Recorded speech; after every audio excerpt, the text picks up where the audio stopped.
പിഴവുകളെല്ലാം മറ്റുള്ളവരിലേക്ക് ചാർത്തുകയും അവരുടെ സാഹചര്യങ്ങൾ ഉൾക്കൊള്ളാതിരിക്കുകയും ചെയ്യുന്ന ഒരു കാലത്ത് ഇബ്രാഹിം നബി അലൈഹി സ്വലാത്തു വസ്സലാമിൻ്റെ പ്രയോഗങ്ങൾക്ക് പ്രസക്തിയേറെയാണ്.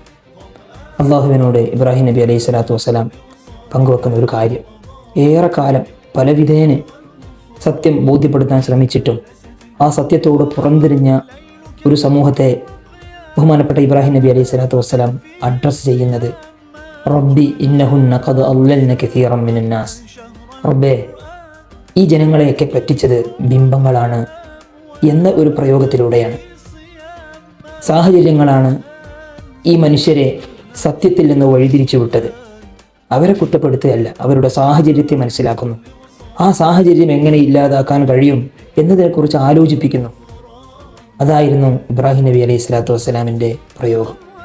അങ്ങനെ ആലോചിക്കുമ്പോഴാണ് അവരിലേക്ക് ഇനിയും കടന്നു ചെല്ലാനുള്ള പുതിയ പദ്ധതികളെക്കുറിച്ച് ആലോചിക്കാൻ കഴിയുകയുള്ളൂ. നിർമ്മലമായ സ്നേഹത്തിൻ്റെ, കാരുണ്യത്തിൻ്റെ സമീപനങ്ങൾ നമ്മിൽ വിരിയുകയുള്ളൂ.